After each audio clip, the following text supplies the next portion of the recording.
Introduction. Le petit livre suivant traite des origines des factions religieuses. Cette discussion est basée sur le chapitre 2 Al-Baqarah, versets 213 à 214 du Saint-Coran. Les hommes étaient d'une seule religion. Puis Allah a envoyé les prophètes comme annonciateurs et avertisseurs. Et il a fait descendre avec eux le livre avec vérité, pour trancher entre les gens sur leurs divergences. Et nul ne divergea à son sujet, sauf ceux à qui il fut donné après que les preuves leur furent parvenues, par jalousie entre eux. Et Allah a guidé ceux qui ont cru vers la vérité sur leurs divergences, par sa permission. Et Allah guide qui il veut vers un chemin droit. Pensez-vous entrer au paradis alors que vous n'êtes pas encore frappé par une épreuve, comme celle qui a frappé ceux qui ont vécu avant vous? Non. Ils ont été frappés par la pauvreté et la détresse, et ont été ébranlés, au point que leurs messagers et ceux qui ont cru avec lui ont dit: quand est-ce que viendra le secours d'Allah? Le secours d'Allah est certainement proche. La mise en pratique des leçons discutées aidera à adopter des caractéristiques positives. L'adoption de caractéristiques positives conduit à la paix de l'esprit et du corps. Origine des factions religieuses. Chapitre 2 Al-Baqarah, versets 213 à 214. Les gens étaient d'une seule religion. Puis, Allah a envoyé les prophètes comme annonciateurs et avertisseurs. Et il a fait descendre avec eux le livre avec la vérité, pour trancher entre les gens sur leurs divergences. Et nul ne divergea à son sujet, sauf ceux à qui il fut donné, après que les preuves leur furent parvenues, par jalousie. Et Allah a guidé ceux qui ont cru vers la vérité sur leurs divergences, par sa permission. Et Allah guide qui il veut vers un chemin droit. Ou bien pensez-vous que vous entrerez au paradis alors que vous n'êtes pas encore frappé par une épreuve, comme celle qui est arrivée à ceux qui ont vécu avant vous? Non. Ils furent frappés par la pauvreté et la misère, et furent ébranlés, au point que leurs messagers et ceux qui ont cru avec lui dirent: quand viendra le secours d'Allah? Certes, le secours d'Allah est proche. Allah, le Très-Haut, explique que le message général de l'islam n'était pas quelque chose de nouveau. En fait, c'était un message ancien qui avait été délivré à de nombreuses reprises au cours de l'histoire dans le but de fournir à l'humanité un code de conduite parfait, afin qu'elle puisse atteindre l'unité, la justice, la paix de l'esprit et le succès dans les deux mondes. Chapitre 2 Al-Baqarah, verset 213. Les hommes étaient d'une seule religion avant leur déviation.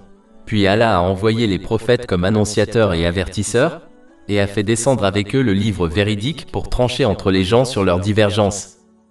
L'unité, la justice, la paix de l'esprit et le succès dans les deux mondes ne peuvent être atteints sans un code de conduite divin. En effet, les connaissances des gens pour obtenir ces choses sont trop limitées et comme ils n'ont aucune connaissance des événements futurs, ils ne peuvent pas prédire avec précision les conséquences du code de conduite qu'ils élaborent sur un individu ou sur la société entière. Par exemple, même à ce jour, l'humanité n'a pas obtenu toutes les connaissances liées à l'esprit et au corps humain. Alors comment peut-elle conseiller un code de conduite qui permettra d'atteindre un état mental et physique équilibré qui mène à la paix de l'esprit? Le seul qui peut fournir ce code de conduite parfait qui est conçu pour la nature des humains, quelque chose qui est intemporel, est celui qui a créé les humains et qui sait tout sur eux et tout le reste, à savoir Allah, l'exalté. C'est une réalité qui a été prouvée à travers l'histoire. La plupart de l'histoire est pleine de sociétés qui ont ignoré les enseignements divins, et il est clair que ces sociétés n'ont jamais obtenu la paix de l'esprit et la justice, même si elles ont progressé technologiquement. Alors que les quelques sociétés de l'histoire qui ont mis en œuvre correctement les enseignements divins ont atteint la justice, l'unité et la paix de l'esprit. En ce qui concerne la justice et l'unité au sein de la société, un code de conduite créé par les gens sera toujours biaisé et favorisera un groupe de personnes au détriment d'un autre, comme par exemple favoriser les riches au détriment des autres. De plus, les conséquences futures de la création et de la mise en œuvre de lois humaines au sein de la société sont inconnues en raison de la myopie des gens, même si des prédictions peuvent être faites sur les effets de nouvelles lois sur la société. Le seul qui peut établir un code de conduite impartial par lequel chaque loi est garantie de bénéficier à l'ensemble de la société, même si cela ne leur est pas évident, est Allah, l'exalté. Chapitre 2 Al-Baqarah, verset 213. Et personne ne divergea à son sujet, c'est-à-dire sur l'écriture, sauf ceux à qui elle fut donnée, après que les preuves évidentes leur furent parvenues, par jalousie et animosité entre eux. Chaque fois que les gens choisissaient de poursuivre leurs désirs mondains, comme gagner de la richesse et devenir un dirigeant, ils divergeaient intentionnellement, défiaient et ignoraient les enseignements divins. Cela a conduit à la désunion et a empêché le reste de la société d'agir selon les enseignements divins corrects, car chaque savant jaloux a intentionnellement mal interprété les enseignements divins afin de créer sa propre faction, afin de pouvoir obtenir le leadership. Un musulman doit éviter cette attitude, car elle mène à l'enfer. Ceci a été mis en garde dans un hadith trouvé dans Sunan Ibn Majah, numéro 253. Chapitre 23 Al-Mu'minin, versets 52 à 53. Voici certes votre religion, une seule religion. Et je suis votre Seigneur. Craignez-moi donc. Mais les gens se sont divisés en sectes, chacune se réjouissant de ce qu'elle possède. Les nations précédentes ont créé un système hiérarchique au sein de la religion, afin de pouvoir obtenir le leadership et la richesse. Elles se sont comportées comme des gardiens entre Allah, l'exalté, et la population en général, et ont clairement fait comprendre qu'elles ne pourraient se rapprocher d'Allah, l'exalté, qu'en le suivant aveuglément et en lui faisant plaisir. La nation musulmane s'est également comportée de cette manière, lorsqu'on lui a ordonné de ne pas tomber dans la désunion, et d'apprendre sincèrement, et d'agir selon les enseignements islamiques, qui les auraient maintenus unis. Chapitre 3 Ali Imran verset 105. Et ne soyez pas comme ceux qui se sont divisés et ont divergé, après que les preuves leur furent parvenues. Et ceux-là auront un grand châtiment. Comme l'indique le verset principal, les saints prophètes, sur eux la paix et le salut, étaient des guides qui montraient le droit chemin qui mène à la proximité d'Allah, l'exalté dans les deux mondes. Ils n'agissaient pas comme des gardiens qui exigeaient que les gens leur fassent plaisir, afin d'atteindre la proximité d'Allah, l'exalté. Un musulman doit s'efforcer de trouver des enseignants qui ont cette attitude, afin d'apprendre et d'agir selon les enseignements islamiques. Le musulman doit éviter les savants qui promeuvent leur propre faction et encouragent les gens à les rejoindre et à suivre aveuglément leur code de conduite. Au contraire, le musulman doit s'efforcer d'apprendre et d'agir conformément au Saint-Coran et aux traditions du Saint-Prophète Mohammed. Que la paix et les bénédictions soient sur lui, afin d'utiliser correctement les bénédictions qui lui ont été accordées et d'adopter le bon état d'esprit qui conduit à l'unité au sein de la société. Chapitre 2 Al-Baqarah, verset 213. Et Allah a guidé ceux qui ont cru vers la vérité sur ce sur quoi ils divergeaient, par sa permission. Mais cette orientation est réservée uniquement à ceux qui évitent de suivre aveuglément les autres, et s'efforcent plutôt d'apprendre et d'agir selon les enseignements islamiques avec un esprit ouvert. Chapitre 2 Al-Baqarah, verset 213. Et Allah guide qui il veut vers un chemin droit. Et chapitre 12 Yusuf, verset 108. Dis, voici mon chemin. J'appelle à Allah avec discernement, moi et ceux qui me suivent. Chapitre 2 Al-Baqarah, verset 213. Et personne ne divergea à son sujet, c'est-à-dire sur l'écriture, sauf ceux à qui elle fut donnée, après que les preuves évidentes leur furent parvenues, par jalousie et animosité entre eux. La jalousie qui mène à la désunion peut être évitée lorsque les gens, en particulier les érudits et les dirigeants de la société, adoptent la sincérité envers Allah, l'exalté. Cela signifie qu'ils s'efforcent d'utiliser les bénédictions qui leur ont été accordées, telles que l'influence sociale et le leadership, d'une manière qui plaise à Allah, l'exalté, comme le soulignent les enseignements islamiques. Cela garantira la propagation de la paix, de la justice et de l'unité au sein de la société. Et c'est la seule façon pour eux d'obtenir la paix de l'esprit et le succès dans les deux mondes. Mais s'ils font un mauvais usage des bénédictions qui leur ont été accordées, alors tout ce qu'ils obtiennent ne deviendra pour eux qu'une source de stress, de misère et de problèmes dans les deux mondes, car ils ne peuvent échapper au pouvoir d'Allah, l'exalté, et faire face aux conséquences de leur choix. Chapitre 9 At-Taba, verset 82. Qu'ils rient donc un peu et pleurent ensuite beaucoup, en récompense de ce qu'ils ont gagné. Chapitre 20a, versets 124 à 126. Et quiconque se détourne de mon rappel, certes, aura une vie pénible. Et au jour de la résurrection, nous le rassemblerons aveugle. Il dira, Seigneur, pourquoi m'as-tu ressuscité aveugle, alors que je voyais? Allah dira, ainsi vous sont venus nos signes et vous les avez oubliés. C'est ainsi que vous serez aujourd'hui oubliés. Une personne jalouse doit se rappeler que son attitude remet directement en cause la décision d'Allah, l'Exalté, car lui seul décide de la répartition des bénédictions matérielles entre les gens. La personne jalouse croit donc qu'Allah, l'Exalté, a commis une erreur en accordant une bénédiction particulière à quelqu'un d'autre au lieu de la lui accorder à elle-même. C'est pourquoi la jalousie est un péché majeur. Un musulman doit plutôt se concentrer sur l'utilisation des bénédictions qui lui ont été accordées de manière à plaire à Allah, l'Exalté, sachant que les bénédictions qui lui ont été accordées sont les meilleures pour lui, et que celles qui ont été accordées aux autres sont les meilleures pour lui. Cela le protégera des conséquences néfastes de la jalousie, telles que le stress mental et la punition dans les deux mondes. Chapitre 2 Al-Baqarah, verset 213. Et il n'y a eu de divergence à son sujet, c'est-à-dire le livre, sauf ceux à qui il a été donné, après que les preuves leur furent parvenues, par jalousie entre eux.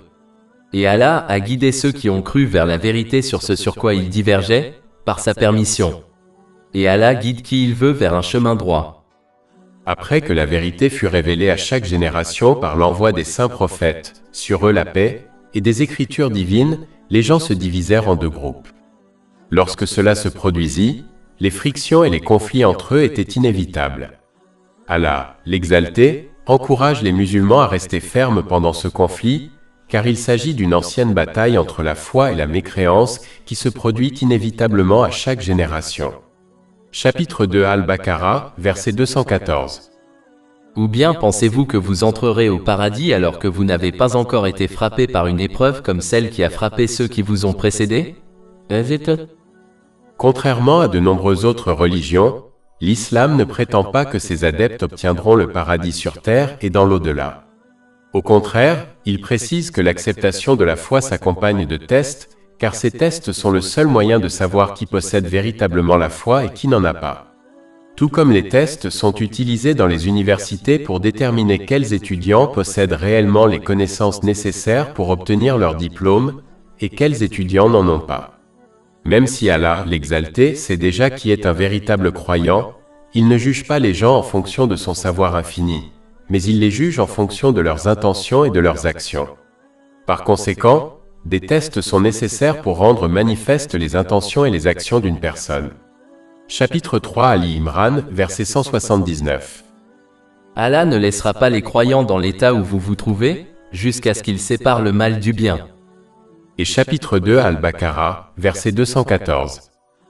Ou bien pensez-vous que vous entrerez au paradis alors que vous n'avez pas encore été frappé par une épreuve comme celle qui est arrivée à ceux qui vous ont précédés? De plus, sans épreuve, le but de la vie dans ce monde n'est pas atteint. Chapitre 67 Al-Mulk, verset 2. Lui qui a créé la mort et la vie pour vous éprouver, et savoir lequel de vous est le meilleur en action. Les épreuves permettent de vivre les deux aspects de la vie, les moments de facilité et les moments de difficulté. Le test consiste à savoir si l'on fait preuve de gratitude dans les moments de facilité et de patience dans les moments difficiles ou non. La gratitude implique d'utiliser sincèrement les bénédictions qui nous ont été accordées de manière à plaire à Allah, l'Exalté, comme indiqué dans le Saint-Coran et les traditions du saint prophète Muhammad, paix et bénédiction d'Allah sur lui. Cela implique d'adopter une bonne intention de plaire à Allah, l'Exalté, car agir pour le bien des gens ne sera pas récompensé par Allah, l'Exalté. Cela a été mis en garde dans un hadith trouvé dans Jami at-Tirmidhi, numéro 3154. La gratitude implique également de dire de bonnes paroles ou de rester silencieux. La patience implique d'éviter de se plaindre par ses paroles ou ses actions et de maintenir une obéissance sincère à Allah, l'Exalté, sachant qu'il choisit ce qui est le meilleur. Chapitre 2 Al-Baqarah, verset 216. Mais il se peut que vous haïssiez une chose et qu'elle soit un bien pour vous. Il se peut que vous aimiez une chose et qu'elle soit un mal pour vous. Et Allah sait, tandis que vous ne savez pas. Comme mentionné précédemment, Allah, l'Exalté, indique clairement que faire face à des épreuves n'est pas l'apanage des musulmans, mais quelque chose auquel chaque personne de chaque génération a été confrontée. Chapitre 2 Al-Baqarah, verset 214. Penses-tu entrer au paradis alors que tu n'as pas encore été frappé par une épreuve comme celle qui a frappé ceux qui t'ont précédé? Ils ont été frappés par la pauvreté et la misère, et ont été ébranlés, au point que leurs messagers et ceux qui ont cru avec lui ont dit : à quand le secours d'Allah ? Comprendre cette réalité permet d'affronter plus facilement les épreuves de ce monde, car l'humanité entière est soumise à des épreuves sous une forme ou une autre. Le musulman doit donc éviter une attitude égocentrique et égocentrique qui lui fait croire qu'il est le seul à traverser des difficultés. Il doit examiner l'histoire ainsi que l'époque actuelle afin d'apprécier tous les gens, en particulier ceux qui sont proches d'Allah, l'Exalté, qui ont rencontré des difficultés, et dans la plupart des cas, des difficultés plus graves qu'eux. Cela l'aidera à rester patient et l'encouragera à montrer sa gratitude envers Allah, l'Exalté, pour ne pas l'avoir éprouvé avec des difficultés plus grandes. De plus, l'homme doit se rappeler qu'Allah, l'Exalté, ne met pas les gens à l'épreuve au-delà de leurs capacités. Il n'y a donc aucune excuse pour ne pas faire preuve de patience.